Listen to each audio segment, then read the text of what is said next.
तो दोस्तों, एक बार फिर से स्वागत है हमारे YouTube चैनल पर। और आज हम बात करेंगे हमारे भारत के प्रधानमंत्री और उनके कार्यकाल के बारे में। लेकिन मैं एक चीज़ और आपको बता दूं कि ये जो वीडियो है, इस वीडियो में आपको ऐसे ऐसे टॉपिक आज कवर करूंगा जो कि किसी भी एग्ज़ाम के लिए बहुत ही महत्वपूर्ण है। और अगर आप कोई भी एग्ज़ाम देने जा रहे हैं तो आप इस वीडियो को देख सकते हैं और देखते देखते जा सकते हैं। अपने फ़ोन में सेव कर लीजिए। और मैं बता रहा हूँ, आपको देखने के बाद आप ज़रूर एक कमेंट्स करिएगा कि क्या ये वीडियो आपको कैसा लगा, अच्छा लगा या नहीं लगा, जो मैं बोल रहा हूँ वो सच है कि नहीं है। अगर वीडियो अच्छा लगे तो एक कमेंट्स कर ज़रूर करके जाइएगा। तो चलिए शुरू करते हैं।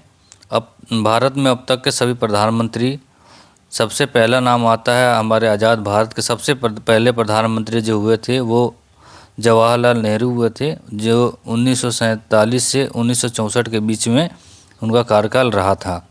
उसके बाद लाल बहादुर शास्त्री जो 1964 से 1966 तक रहे थे। और इनका एक जो डेथ हुआ था, मतलब मृत्यु हुई थी, वो उस टाइम जो रूस था उसमें हुई थी। और ये आज भी किसी को नहीं पता इनकी जो मृत्यु का क्या कारण था।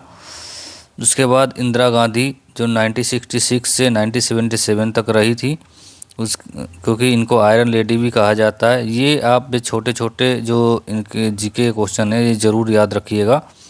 इंदिरा गांधी 1966 से 1977 तक, और इनको आयरन लेडी भी कहा जाता है।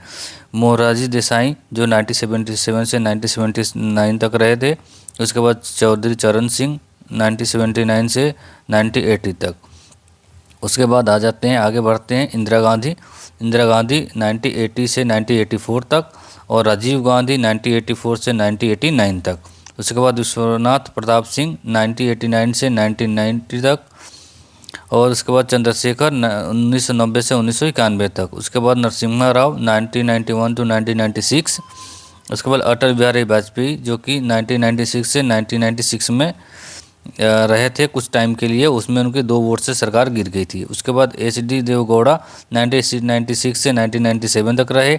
इसके बाद इंद्र कुमार गुजराल रहे 1997 से 1998 तक।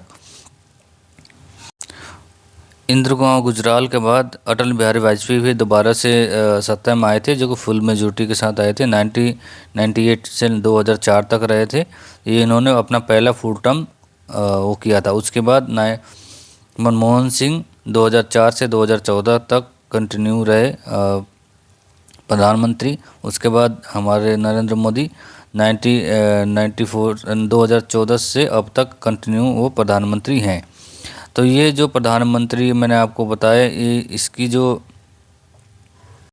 16 भी प्रधानमंत्री हैं, इनको आप एक बार ज़रूर से याद कर लें। इनका कार्यकाल पूछता है एग्ज़ाम में, ठीक है। उसके बाद मैं एक टॉपिक और लेके आए हैं, इसको आप चलिए इसको देखते हैं। और उसको जितने भी मैं आपको क्वेश्चन बता रहे हैं बहुत ज़रूरी क्वेश्चन है, इसको ज़रूर से अपना ट्राई करिए और देखिए, इसका नोट्स बनाइए और इसको याद कर लीजिए।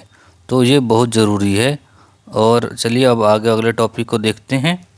अब हम कुछ जानते हैं प्रमुख नदियों के बारे में, उनके किनारों के बारे में। कौन सा शहर कौन से नदी के किनारे बसा हुआ है। तो सबसे पहले बात करते हैं अयोध्या। ये सरयू नदी के किनारे बसा हुआ है। अयोध्या से याद रखना, अभी राम मंदिर बना हुआ है वहाँ पर, ठीक है। इसके पहले वहाँ पर बाबरी मस्जिद जो था उसके तोड़ के वहाँ तोड़ा था, तो वो भी याद कर सकते हैं कि आप कौन से तारीख को टूटा हुआ वो। तो इसे रिलेटेड करके इसको याद कर सकते हैं। सरयू नदी के किनारे अयोध्या बसा हुआ है। उसके बाद बात करते हैं बद्रीनाथ, अलकनंदा के ऊपर बसा हुआ है। गोरखपुर राप्ती नदी, देखिए गोरखपुर राप्ती नदी के ऊपर बसा हुआ है। साथ साथ में गोरखपुर से हमारे योगी आदित्यनाथ हैं, ये भी याद कर सकते हैं। वहाँ पर एक मठ है, ठीक है, जहाँ पर वो महंत थे। उसके बाद वहाँ पर आप एक चीज़ और याद करते हैं गोरखपुर से, कि वहाँ का जो रेलवे का प्लेटफॉर्म है वो एशिया का सबसे बड़ा प्लेटफॉर्म माना जाता है, ठीक है। तो गोरखपुर राप्ती नदी के ऊपर बसा हुआ है। श्रीनगर झेलम नदी के ऊपर बसा हुआ है श्रीनगर। इस इलाहाबाद जो है गंगा यमुना नदी के ऊपर बसा हुआ है। मथुरा जो है वो यमुना नदी के ऊपर बसा हुआ है। मथुरा को सबको ही पता है कि भगवान कृष्ण जो है वहाँ पर बांसुरी बजाया करते थे यमुना नदी के तट पर, तो इससे आप याद रख सकते हैं इसको। उसके बाद आ जाता है वाराणसी जो गंगा नदी के ऊपर है, लखनऊ गोमती नदी के ऊपर है, उसके बाद फिरोजपुर सतलज नदी के ऊपर है, उसके बाद कुनुल तुंगभद्रा नदी के ऊपर है, सोकोव घाट ब्रह्मपुत्र नदी के ऊपर है, कन्नौज गंगा नदी के ऊपर है, जमशेदपुर स्वर्णरेखा नदी के ऊपर है, पंडरपुर भीमा नदी के ऊपर है, बरेली रामगंगा नदी के ऊपर है, उसके बाद आ जाता है जगदलपुर इंद्रावती नदी के ऊपर बसा हुआ है। इसके बाद आता है जौनपुर गोमती नदी के ऊपर है, सूरत ताप्ती नदी के ऊपर है, दिल्ली यमुना नदी के ऊपर है, हैदराबाद मूसी नदी के ऊपर है, आगरा यमुना नदी के ऊपर है, कानपुर गंगा नदी के ऊपर है, कोलकाता हुगली नदी के ऊपर है, अहमदाबाद साबरमती नदी के ऊपर है, हरिद्वार गंगा नदी के ऊपर है, नासिक गोदावरी नदी के ऊपर है, लुधियाना सतलज नदी के ऊपर है, डिब्रूगढ़ ब्रह्मपुत्र नदी के ऊपर है, कोटा चंबल नदी के ऊपर है, कटक महानदी के ऊपर है, नासिक गोदावरी नदी के ऊपर है, श्रीगंगापट्टनम कावेरी नदी के ऊपर है, श्रीरंगपट्टनम कावेरी नदी के ऊपर है, संबलपुर महानदी के ऊपर है, उज्जैन क्षिप्रा नदी के ऊपर है, ओरछा बेतवा नदी के ऊपर है, ओरछा के बाद आता है बैतूल ताप्ती नदी के ऊपर है, विजयवाड़ा किस नदी के ऊपर है, विजयवाड़ा। ये बहुत महत्वपूर्ण क्वेश्चन है, इसको याद कर लीजिएगा, ये आता है एग्जाम में। उसके बाद तिरुचिरापल्ली कावेरी नदी के ऊपर है, तिरुचिरापल्ली कावेरी नदी के ऊपर है। थोड़ा सा बोलने प्रोनाउंसिएशन पर ध्यान मत दीजिएगा।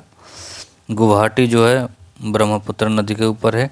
तो ये जो प्रमुख शहर है, जो नगर है, ये कौन से नदी किनारे ऊपर बसा हुआ है, कोई एग्जाम में पूछता है।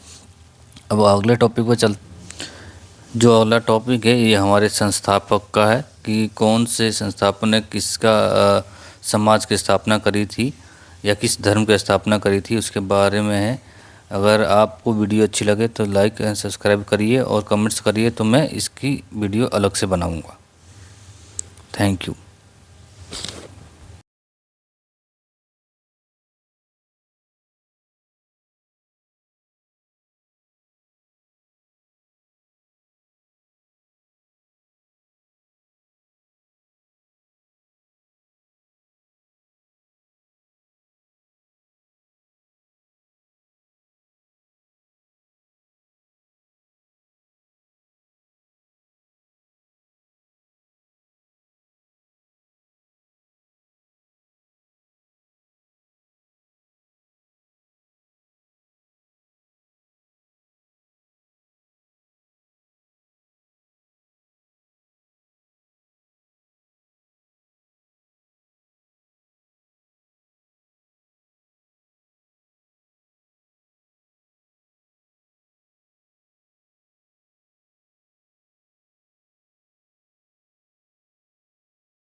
बौद्ध धर्म गौतम बुद्ध, जैन धर्म महावीर स्वामी, पारसी धर्म के प्रवर्तक जो सक्सवत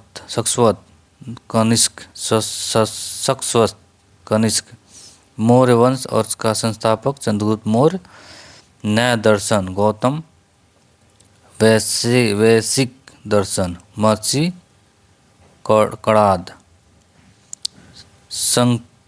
संख दर्शन महर्षि कपिल,